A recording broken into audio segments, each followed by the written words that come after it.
नमस्कार, मैं सुनील स्वामी आपका हिंदी भाई सुनील स्वामी यूट्यूब चैनल और फेसबुक पेज पर स्वागत करता हूं। हम पढ़ रहे थे वर्णों का वर्गीकरण और का वर्गीकरण में हमने स्वरों का वर्गीकरण पढ़ लिया था और आज अपनी जो क्लास होगी वो कौन सी व्यंजन का वर्गीकरण होगा। और व्यंजन का जो वर्गीकरण है वो उच्चारण की दृष्टि से हम दो तरह से करते हैं। एक तो कौन सा होता है, एक तो होता है स्थान। कौन सा होता है? स्थान। दूसरा होता है प्रयत्न। और स्थान के आधार पर हम व्यंजनों का जो वर्गीकरण है वो कितनी तरह से कर सकते हैं? लगभग 9 तरह से कर सकते हैं। इसमें एक जो एनसीईआरटी, ये तो हम अपने हिसाब से करते हैं, बहुत सारे व्याकरण है उनके अकॉर्डिंग। उनमें से कुछ एक ऐसे हैं जिसमें हम ये कह सकते हैं एनसीईआरटी। तो एनसीईआरटी की अगर हम बात करें तो एनसीईआरटी में दंते के बाद एक और माना गया है, जो कौन सा है?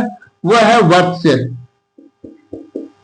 और वत्स्य भी होता है। तो स्थान के आधार पर, अगर उच्चारण स्थान के आधार पर हम व्यंजनों का वर्गीकरण करते हैं तो उच्चारण स्थान कौन कौन से होते हैं? कंठ, तालव्य, मूर्धन्य, दंत्य, वक्त्य, ओष्ठ्य, अनुनासिक, दंतोष्ठ्य और नासिक। ठीक। इसके बाद अगर हम बात करते हैं किसकी? व्यंजन के आधार पर, सॉरी प्रयत्न के आधार पर। तो प्रयत्न के आधार पर हम जो व्यंजनों का वर्गीकरण है वो 3 तरह से करते हैं। कौन कौन से?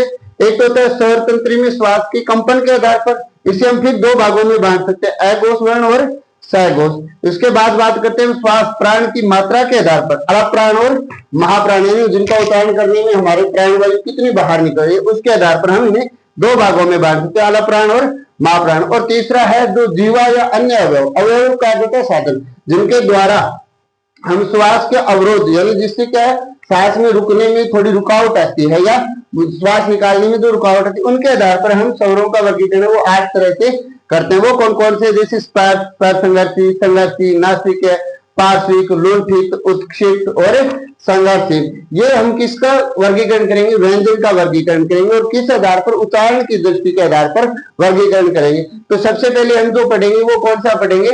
स्थान के आधार पर है, वो उच्चारण स्थान के आधार पर व्यंजनों का वर्गीकरण वो हम करेंगे।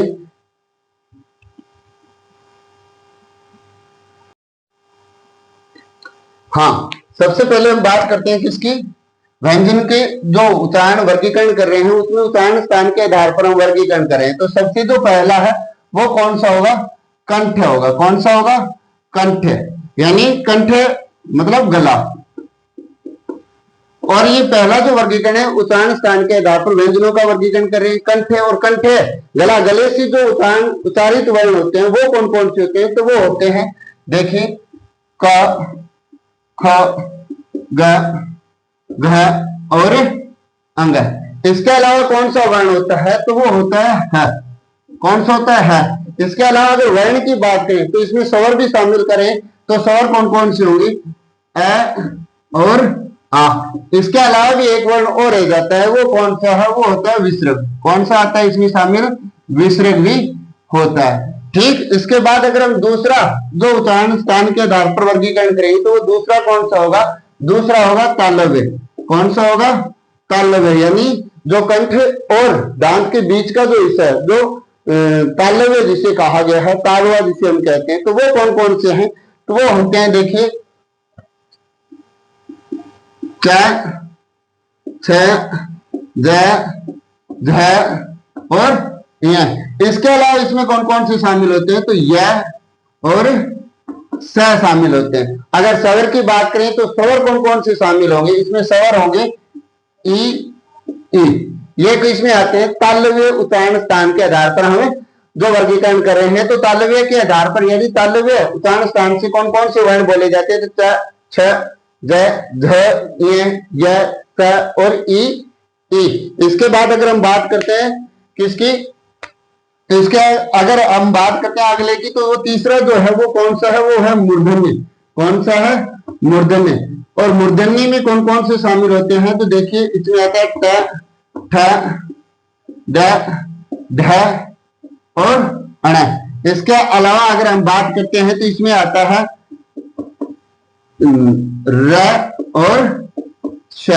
इसके अलावा री। अब इसमें 2 आगत वर्ण भी आते हैं। वो कौन से आते हैं? वो आते हैं अड़ और ढ। तो ये क्या हो गया?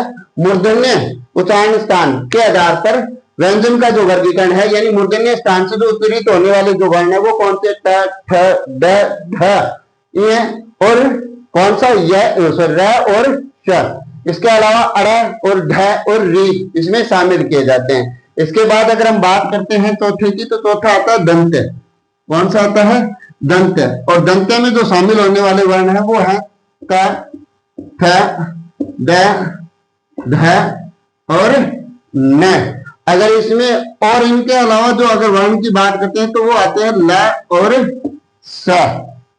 फिर अगर हम बात करते हैं संस्कृत का वर्ण भी हम शामिल करते हैं तो लृ भी इसमें उत्तरित होता है। इसके बाद अगर हम बात करते हैं अगले की यानी पांचवें की, तो वत्स्य जो किसमें दिया गया, एनसीईआरटी की बुक में इसको शामिल किया गया है। उच्चारण स्थान के आधार पर वत्स्य को शामिल किया गया और किसमें किया गया, ये एनसीईआरटी में किया गया, एनसीईआरटी में उसमें ये शामिल किया गया। और उसमें ये क्या क्या है देखिए, उसमें आते हैं न,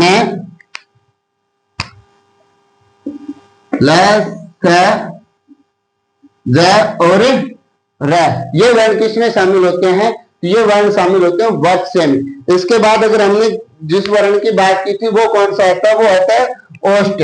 कौन सा आता है, ओष्ठ।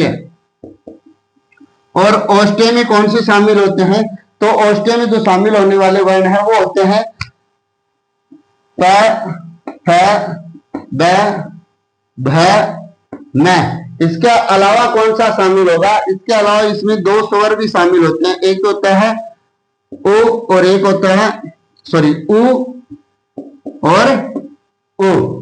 इसके बाद अगर हम पूरे वर्णों का वर्गीकरण करें तो इसमें एक कंठ तालु भी जोड़ा जाता है। तो अगर उस कंठ तालु को भी अगर हम जोड़ें तो कौन सा हो जाएगा, कंठ तालु। क्योंकि स्वरों का भी साथ में वर्गीकरण हम कर रहे हैं, तो स्वरों का उच्चारण स्थान के आधार पर कंठ तालु में आएगा तो कौन सा आएगा, ए और ऐ हो जाएगा। इसके बाद अगर हम बात करते हैं किसकी, नेक्स्ट की, तो जो नेक्स्ट है वो कौन सा है, वो होता है कंठोष्ठ। कौन सा होता है, कंठोष्ठ। और कंठोष्ठ में कौन कौन से शामिल होते हैं, कंठोष्ठ में जो शामिल होते हैं वो होते हैं ओ और औ। इसके बाद अगर हम बात करते हैं नेक्स्ट की, तो नेक्स्ट है दंतोष्ठ। और दंतोष्ठ में कौन कौन से आते हैं, तो दंतोष्ठ में केवल एक ही वर्ण आता है जो कौन सा है, वह होता है। ठीक, इसके बाद भी कुछ दो और उच्चारण स्थान है, एक अनुनासिका और एक नासिक। तो नासिका कौन सा होता है, अगर हम बात करें अनुनासिक की पहले, तो अनुनासिक 10 नंबर है नासिक। और अनुनासिक कौन से होते हैं, तो अनुनासिक जो वर्ण होते हैं वो कौन कौन से होते हैं, वो होता है एक तो होता है चंद्र बिंदु जो लगा होता है और एक लगा होता है अनुस्वार। ये किस में आते हैं, अनुनासिक में आते हैं। अब अगर अब हमसे पूछा जाए कि नासिके कौन से होते हैं, तो नासिके कौन से होते हैं, तो प्रत्येक वर्ग के अंतिम जो वर्ण है, जो पंचम वर्ण है वो इसमें शामिल होते हैं। तो वो कौन कौन से शामिल होते हैं, एक तो अंग होता है, एक होता है इय, अणे, न और न। ये किसके आधार पर हो गया, ये उच्चारण स्थान के आधार पर किसका वर्गीकरण हो गया, व्यंजन का वर्गीकरण हो गया। किसका वर्गीकरण किया हमने, उच्चारण स्थान के आधार पर हमने व्यंजनों का वर्गीकरण कर लिया, उच्चारण स्थान के आधार पर। तो उच्चारण स्थान के आधार पर व्यंजनों का जो वर्गीकरण है वो हम 11 तरह से कर लिया है। वो कौन कौन से है, तो सबसे पहले कंठे। कंठे में क्या, क, ख, ग, घ, अंग, है, अ, आ विसर्ग। तालव्य में च, छ, ज, झ, य, य, स, ई। मूर्धन्य में ट, ठ, ड, ढ, ण, र, स, री। और दो विकसित वर्ण भी इसमें शामिल किए जाते हैं। और विकसित वर्ण जो शामिल किए जाते हैं वो कौन कौन से हैं, अड़ और ध है। फिर इसके बाद दंत आते हैं। दंत में त, थ, ध, न, ल, स और लृ आता है। वत्स्य, ये एनसीईआरटी में इसका अलग से डिवाइड किया गया है। तो वत्स्य में न, ल, स, ज, र आएगा। ठीक, इसके बाद अगर हम बात करते हैं ओष्ठ्य की, तो ओष्ठ्य में आता है त, ठ, ब, भ, न और उ स्वर भी शामिल होते हैं। कंठ तालु में ऐ आता है, कंठोष्ठ में ओ आता है और दंतोष्ठ में कौन सा आता है, वह आता है। और इसके बाद अगर दो अन्य उच्चारण स्थान की बात करते हैं, अनुनासिक में अनुस्वार और चंद्र बिंदु आता है। और नासिके में अंग, इय, अण, न, यानी प्रत्येक वर्ग का पांचवा जो वर्ण है वो नासिके में शामिल किया जाता है। ये किसका वर्गीकरण हो गया, ये व्यंजन और वर्ण स्वर दोनों का वर्गीकरण हमने कर लिया उच्चारण स्थान के आधार पर। तो अपना जो वीडियो हमने जो बनाया है उस वीडियो को आपको कैसा लगा, लाइक शेयर कमेंट जरूर करें। Thank you.